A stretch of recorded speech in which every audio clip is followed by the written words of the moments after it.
Georges et lui ont été, ils sont parmi les meilleurs traducteurs en français du répertoire de Quinte. Tu peux y aller. Vous pouvez aussi vous brancher sur Planète Véo et avoir tous les jours la pensée, l'action des tambours saillants, entre autres. Merci. Merci François.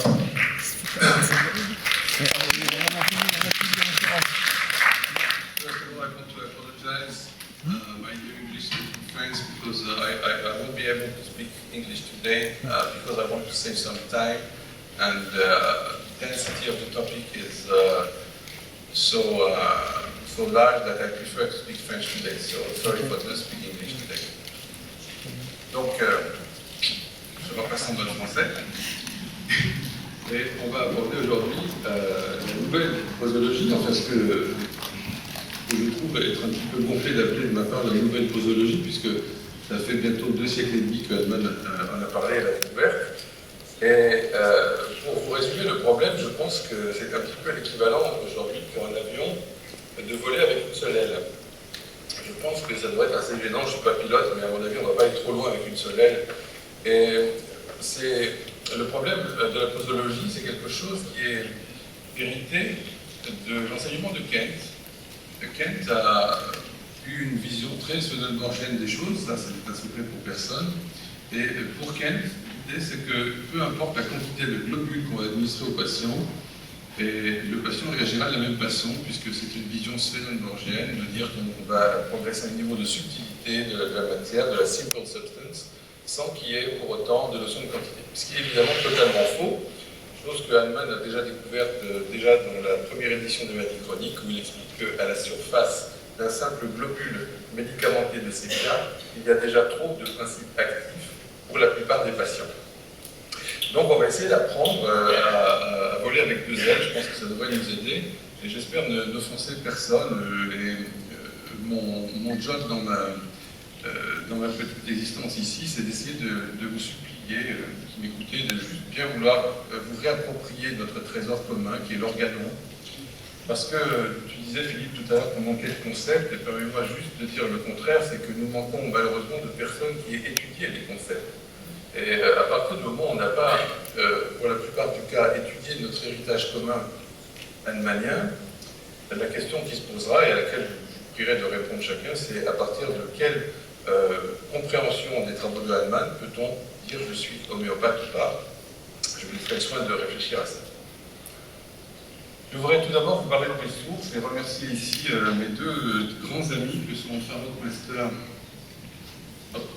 et David Little. David a horreur qu'on le prenne en photo, donc j'ai pas pu trouver de meilleure photo, mes photos privées restent à la maison.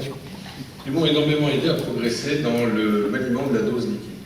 Cette posologie liquide m'a coûté à peu près la moitié de ma clientèle pendant les premières années de mes expérimentations, et je me suis vraiment beaucoup acharné pour arriver à comprendre quelque chose. Et c'est vrai que là où j'étais finalement, je pouvais m'estimer satisfait des résultats en prescrivant des demi-doses de 1000, 10 000, etc.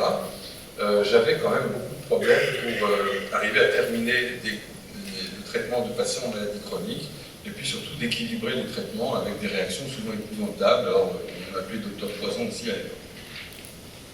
Donc, la chose qui manque au monde anglophone, c'est que malheureusement, pour une fois, ce n'est pas l'anglais qui prédomine, c'est la langue française.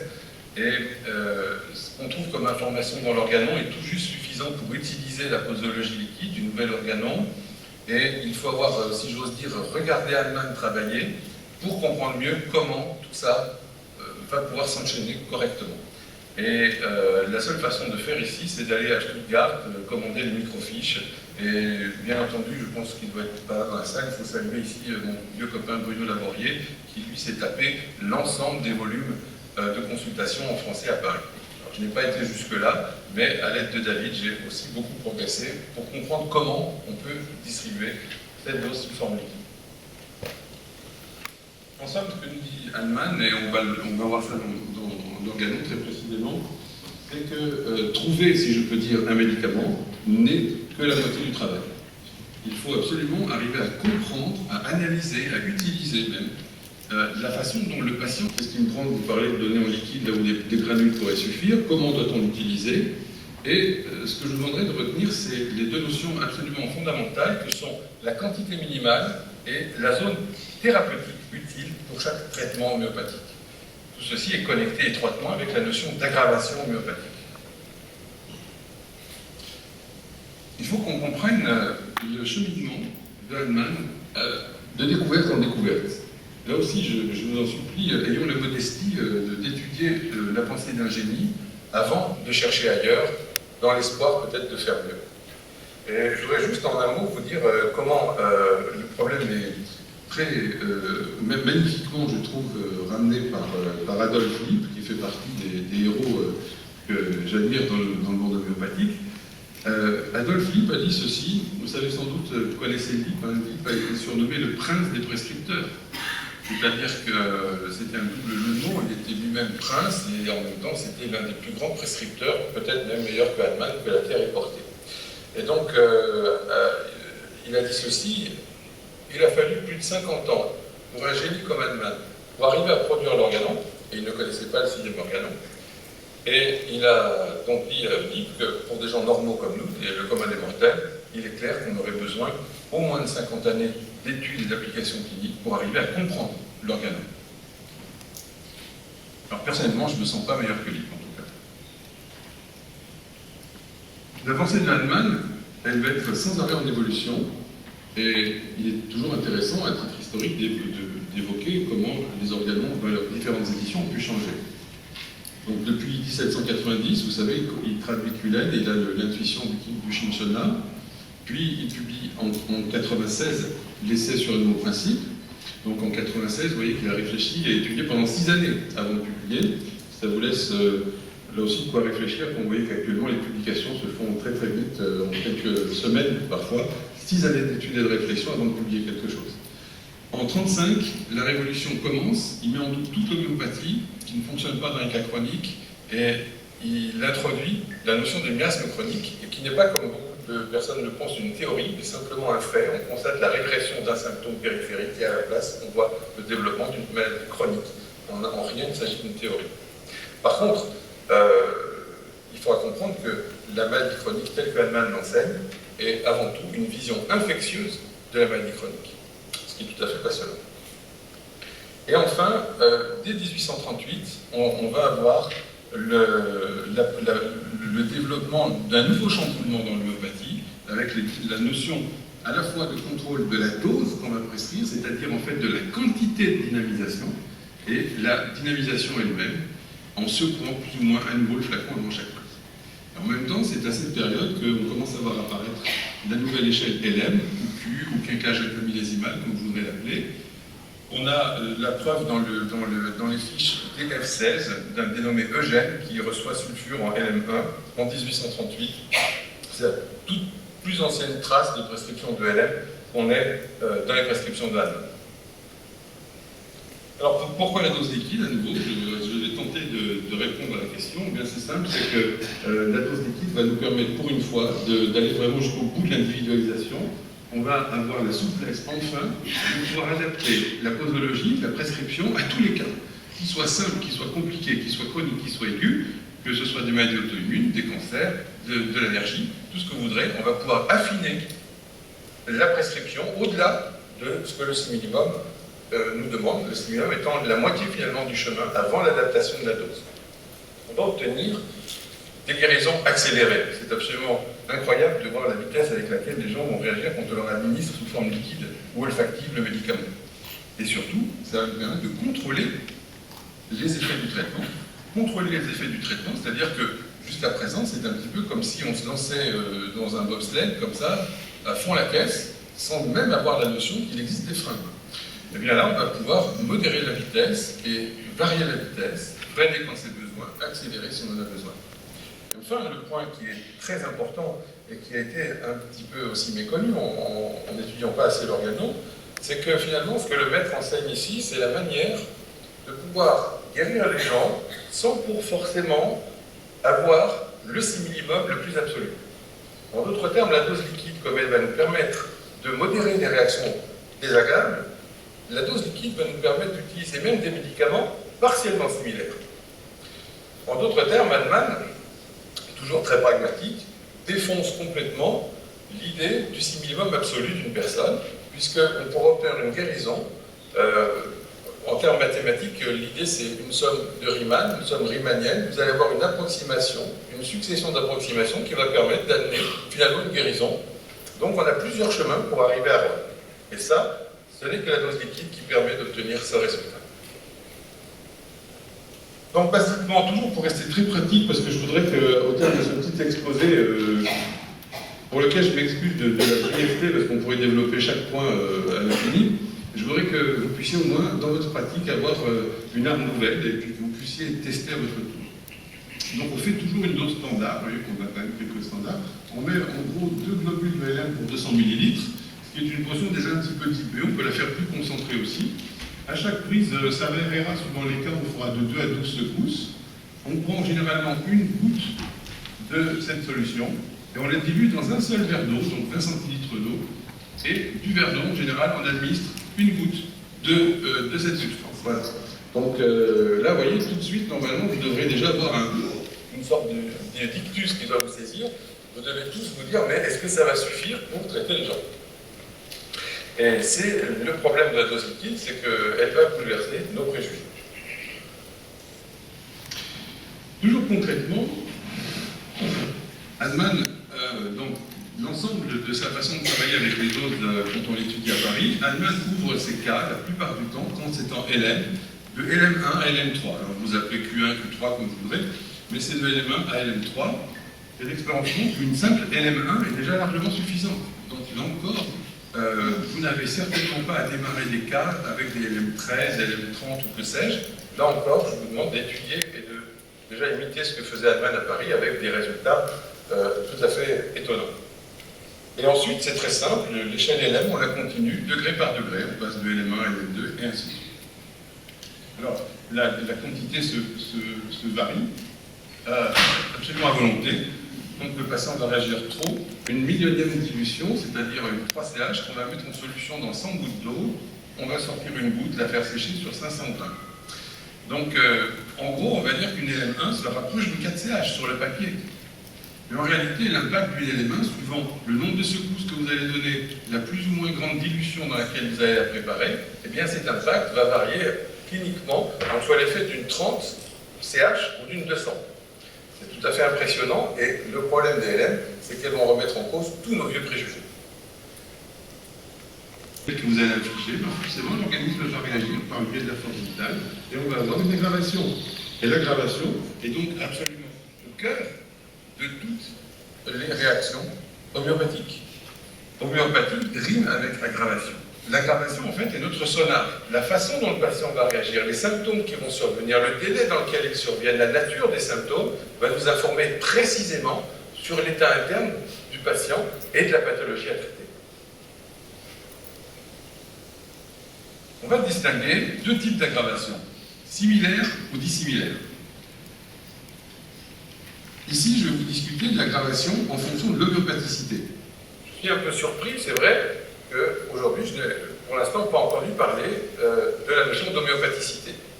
L'homéopathicité est un concept qui a été introduit par Granier, dont j'ai oublié le prénom, je crois que c'est Michel Granier.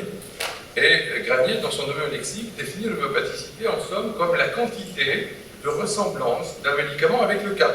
Vous voyez comme cette notion est très utile, puisque pour guérir quelqu'un, il faudra avoir besoin du maximum d'homéopathicité. Je vous prie d'ailleurs de méditer qu'on peut appliquer ce concept à nous-mêmes. Quelle est notre homéopathicité par rapport à l'organon? Puisque nous voulons être homéopathes, c'est quelle est notre quantité de ressemblance qu'on a avec le nombre d'aphorismes de l'organon qu'on s'est donné la peine d'étudier et éventuellement de comprendre. Donc quand on a une aggravation qui est similaire, on est presque content. Ça veut dire que le médicament a été tellement capable d'épouser la structure interne du patient, de la phase vitale perturbée, qu'on s'est retrouvé avec rien d'autre que des symptômes déjà existants qui ont empiré. Il n'y a pas de dissimilaire. L'aggravation dissimilaire, ça pue. Ça veut dire que vous avez greffé une maladie médicamenteuse, et Hahnemann est très clair là-dessus, en aucun cas, un tel médicament ne sera capable de guérir. Donc vous devez, des fois même, antidoter. Donc en tout cas, pas de homéopathicité correcte. Ce petit schéma va vous résumer les notions. Je vais repasser en anglais. Ouf. En fonction de l'homéopathicité, quelle est l'aggravation? C'est très simple, et ça c'est d'ailleurs tout l'écueil pour explorer avec les méthodes scientifiques actuelles de l'homéopathie. Si vous n'avez pas d'homéopathicité, il n'y a pas de réaction. Si vous commencez à aller vers plus d'homéopathicité, vous allez commencer à voir apparaître une artificielle du médicament qui va se greffer, s'ajouter à la maladie naturelle. Et donc, cette nouvelle image qui nous parvient, de l'intérieur que nous ne pouvons pas connaître, va nous renseigner sur ce qui se passe quand même. L'aggravation qu'on va observer, à part sa dépendance avec l'homéopathicité, elle va être dépendante de quelques facteurs. Alors j'ai une crise de gentillesse, vous avez fait des diagrammes comme ça, vous pourrez les couper tranquille. L'aggravation, elle va dépendre d'abord de la durée de la pathologie. Alors tout ça, j'essaie de vous présenter de façon moderne ce qui est dans l'organon. Vous allez remarquer que dans les maladies aiguës, c'est bien rare que vous ayez des aggravations. Le patient, il est malade, il veut bien guérir très vite. C'est exceptionnel d'avoir une aggravation. L'homéopathicité, qui est un autre facteur principal, je ne discute pas, on vient d'en parler, et la nouvelle posologie, elle est là. Ça va être toute la finesse de jouer entre la dose et la dynamisation. Donc, ce que nous appelons dynamisation, potency en anglais, est dépendante de la quantité de succution et du fractionnement successif de la matière. Je passe en anglais pour les anglophones. Donc, théoriquement, je dis bien théoriquement parce qu'il est possible que les laboratoires actuellement ne fassent pas ça, mais la dose centésimale est censée être préparée avec 10 secousses. Mais l'échelle LM, c'est 100 secousses à chaque étape. Et Hahnemann, dans le texte, considère déjà une LM1, il l'appelle clairement une haute dynamisation d'un médicament. Donc, l'autre aspect, à part l'énergie du médicament, on va dire, je pense qu'en termes physiques corrects, on devrait parler d'une certaine énergie potentielle que la dose va emmagasiner à mesure des secousses. Mais la question, quelle est la quantité de cette énergie potentielle que vous administrez à votre patient?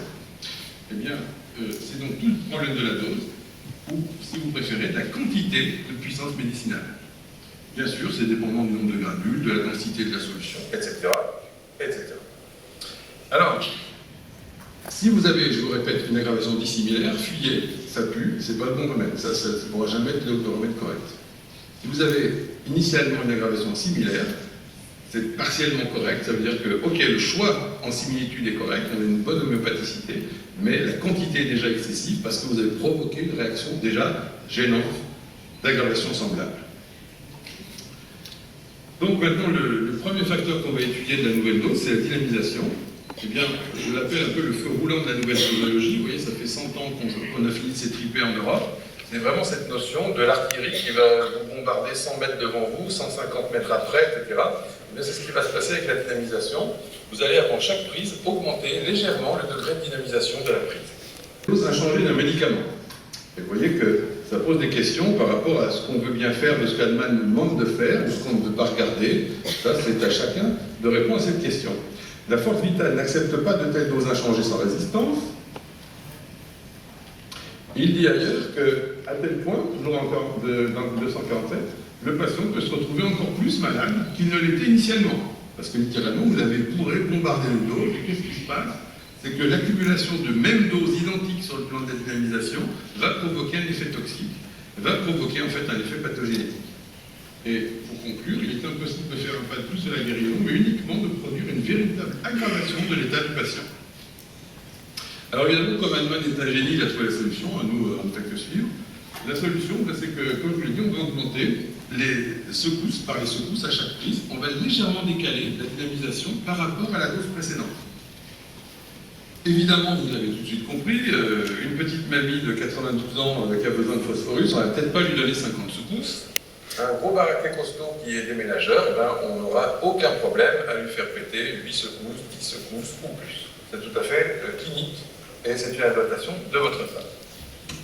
Et il arrivera évidemment un moment où, à force d'augmenter les dynamisations, on ne pourra pas continuer d'obtenir plus d'effets avec la même dynamisation et on sera obligé de changer, de passer à la dynamisation qui suit.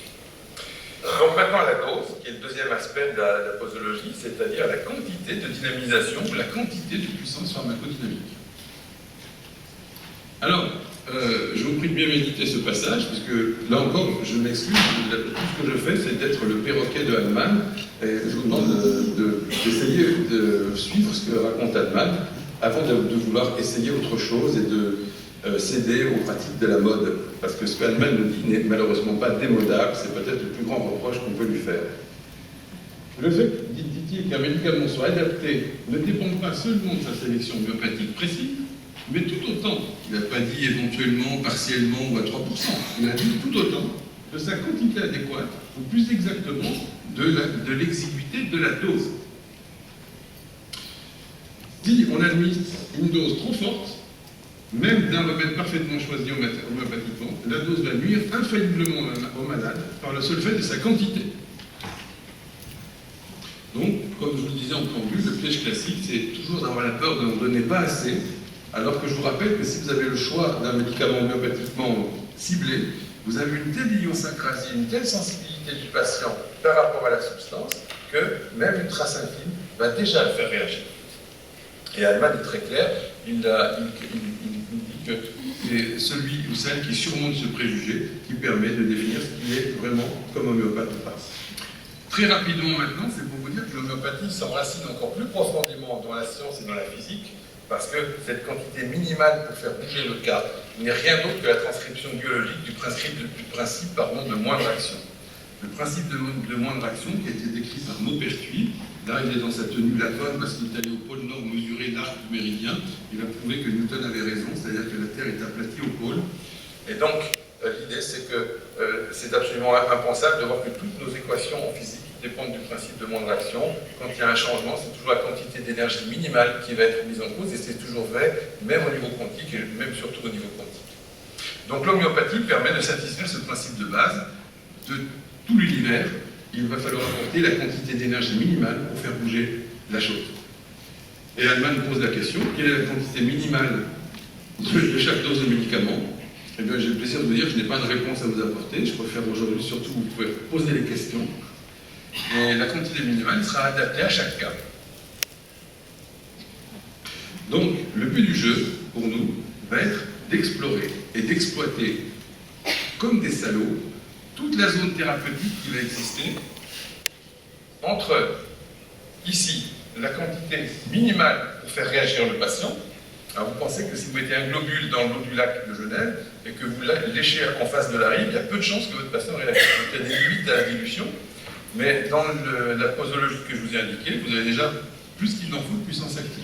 Et ensuite, on va à chaque prise faire varier la quantité aussi, chose qui est méconnue. À chaque prise, on va augmenter très légèrement la quantité, jusqu'à ce qu'on vienne flirter ici avec la quantité maximale, qui va être cliniquement celle qui va produire un début de réaction pathogénétique.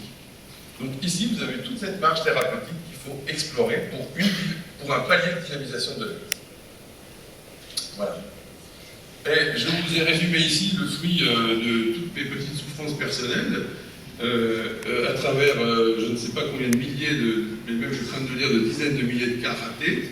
Mais voilà en substance ce que Hahnemann nous demande de faire. C'est très simple.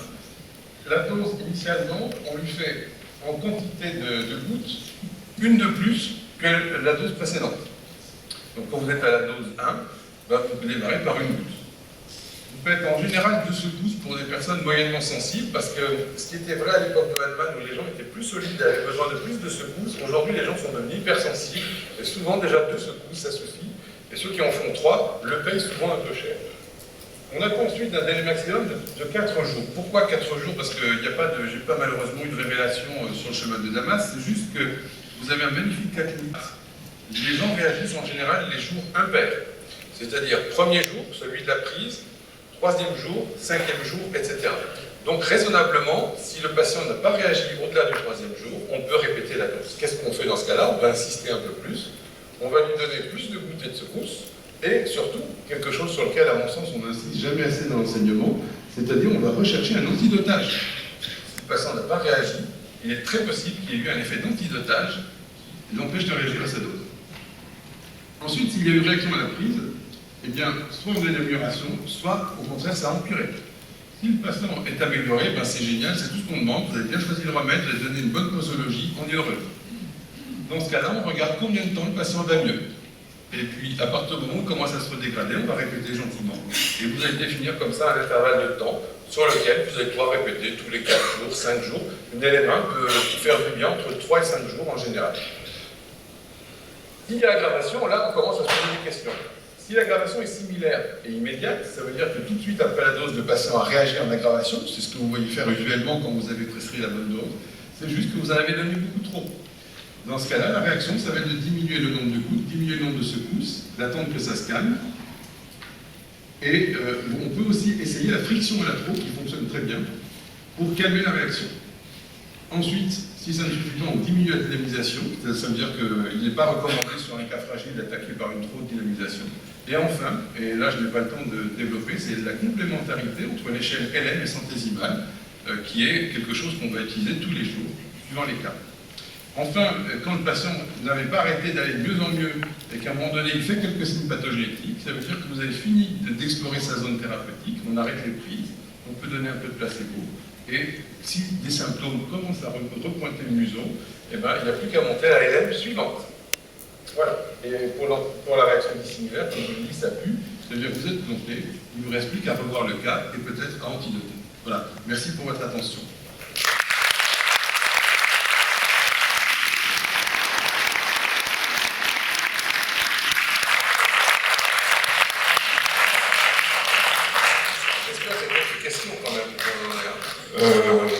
Bravo, hein, c'est 38 secondes. 21. Thank you. Alors, des questions façon plus aiguë. Deuxième question, tu parles de 2 ou 3 jours ou 4 jours entre deux prises de LM. Moi j'ai une notion de temps en temps, ça fait un mois que tu disais qu'on pouvait espacer les prises de 2, 3, 4 jours. Et j'avais des notions de temps en temps où il fallait attendre un mois avant de donner le deuxième dose. Un mois, j'ai vu. Ah, ok. Eh bien, alors, pour répondre tout de suite à la deuxième partie de la question, je vais faire très vite. En fait, c'est que la clinique qui prime. Vous avez, et ce n'est pas exceptionnel, vous voyez, la grande règle persiste. Tant que vous avez une amélioration frappante, vous n'avez pas à interférer. Si votre première dose fait déjà beaucoup de bien aux patients pendant même 15 jours, j'ai vu même des fois des LM1 ou LM2 agir pendant 2 mois d'affilée, bien sûr. Vous n'avez rien d'autre à faire qu'à attendre de voir quoi c'est. Maintenant, pour la première question de la susceptibilité des patients, les gens qui vivent dans les zones qui sont peu exposées au ravage de la médecine classique ont l'avantage de présenter des tableaux beaucoup plus clairs et ils ne vont pas avoir le degré d'hypersensibilité à la dose, c'est-à-dire qu'à dose égale, probablement, ils vont produire moins de symptômes pathogénétiques que chez nous. Chez nous, dès que vous allez leur donner un médicament tant soit peu ciblé, vous allez voir que bien souvent, ils vont faire beaucoup de symptômes pathogénétiques. C'est une sorte d'allergie à la dose homéopathique, on va dire. C'est ça la subtilité.